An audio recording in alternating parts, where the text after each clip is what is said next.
Magandang araw mga kaibigan. Pag-usapan naman natin ngayon ang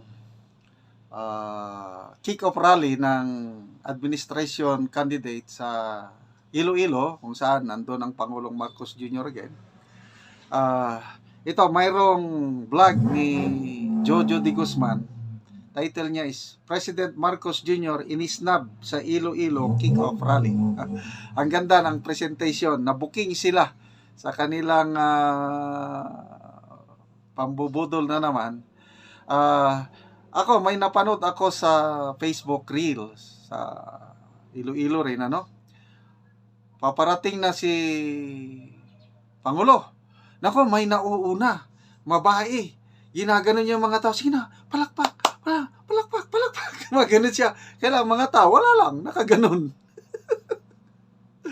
Baliwala yung parating na Pangulo, nakaganon, walang pumalakpak. Sayang, hindi ko naisip para ipakita ko. Basta napanood ko sa Facebook Reel.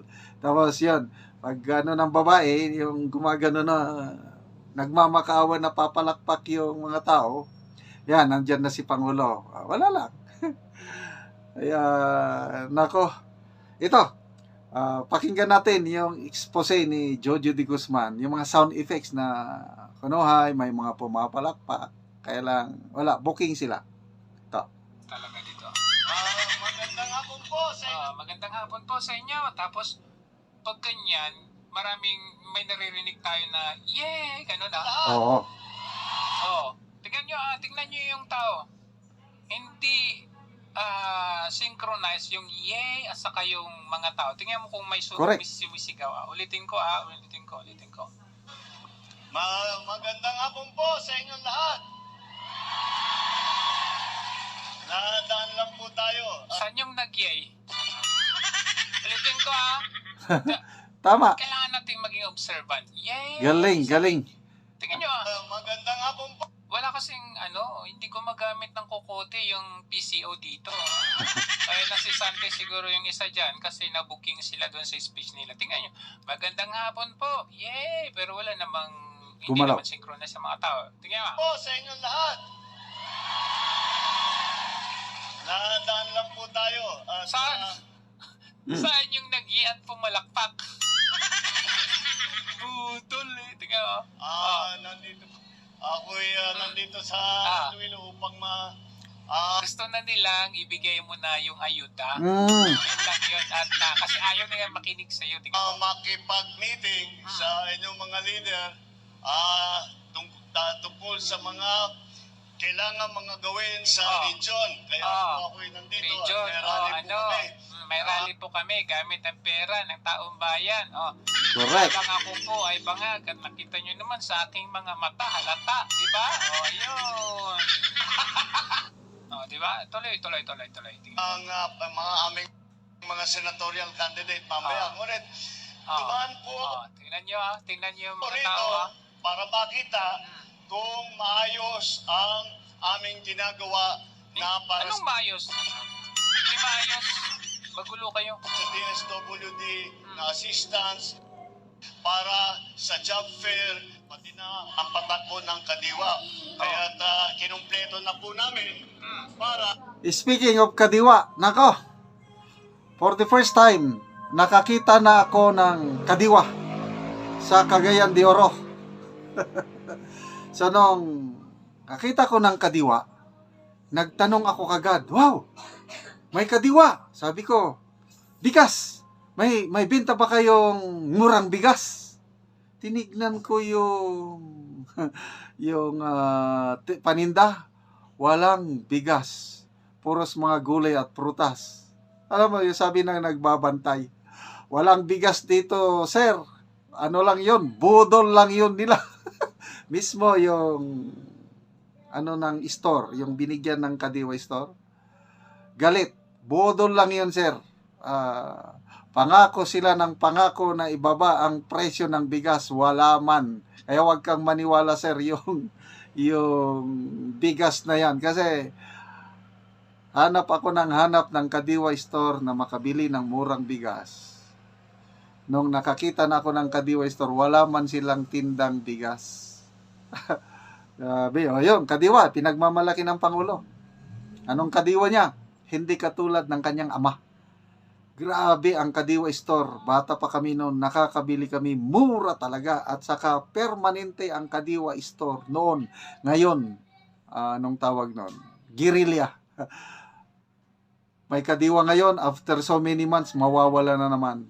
Magkakaroon lang kadiwa pag ganito, may election, kadiwa pag malapit na ang, malapit na ang SONA. Ay, nako. Tuloy natin. Yung mga Ayun, ginagamit yung DSWD, job fair. Ginagamit nyo yan pang kampanya. Dapat separate yan. naghahanap, nag-a-apply, ay Tignan nyo yung mga tao. Tingnan mo, Nakatunga nga. Tingnan mo. Ba't tingnan mo, Nakita nyo yan? Mga ng mga tao? Ayun, Tingnan nyo yung mga tao. Gutom na. Busy sa phone.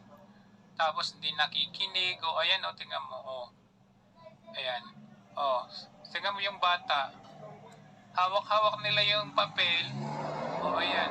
Hindi na lang bilisan. Tingnan to. Galit ka ba, ate? Ito, ayan. Galit siya. Tagal. Gutom na ako, sabi niya. Kailan ba yung ayuda na to? Ayan. Tingnan nyo, Ito, tinatawanan. Chinichismis. Tingnan nyo naman. Saan? Masaya ba sila dyan? Saan ang masaya dyan? Mali ang ginawa ng dito. Finokus pa kasi yun. Tuloy, nabubuking kayo. Tuloy nga natin. pwedeng mag-register. 2,000 yata ang nag-register na mag-a-apply. 2,500, I believe. Wow, 2,000 ang nag-apply. Ang pinapunta nyo dyan. Ilan yung matatanggap? Isa? Mga ganun ang So, sana naman, good luck sa inyong lahat at makahanap kayo ng trabaho. Hindi lamang at nandyan Ginagamit nyo yung trabaho, po ang mga employer na manakidad.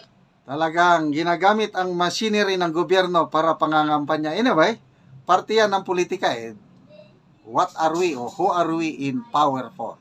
Anyway, ang tao mautak na ngayon. I believe alam nila na ang ayuda galing din sa kanya, taxpayers money, tatanggapin yan. Kailang yung makakatanggap ng ayuda, iboboto kung ano ang gusto nila. Malalaman natin sa Mayo 2025. Okay? So, salamat mga kaibigan sa inyong palaging panonood sa ating channel. Ang income sa ating channel ay ginagamit nating pagtulong sa tribong Talaandig sa Bukidnon.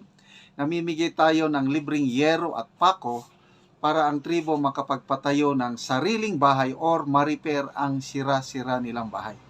Namimigay din tayo ng livelihood assistance, nagpapatanim tayo ng saging lakatan. Kung may itinanim, merong aanihin. Panoorin nyo ang video na ito, kabalikat kayo sa pagtulong sa tribo. Tuloy lang ang inyong panonood, lalo na yung hindi nyo pag-skip ng ads. Yung hapon sutanan nga nagatanaw sa video sa YouTube nga nagsuporta sunaan nami diri sa Ubos Kalapat. Mauna ni ang balay ni GD og ako siyang pamutan-on ang iyang asawa og ako siyang istoryahon unsa iyang istoryabahin sa gihatag sa ilang asin. Maayong hapon ate. Hapon. Oo. Bago na mo ating ato po. Bago na kay kuan mo lagi tong among mga pag-ampo then nadungog pod sa Ginoo nga kuan natagaan gyud migsin dayon kuan salamat kay sa Ginoo ug sa kuan ikaduha kadto ang nag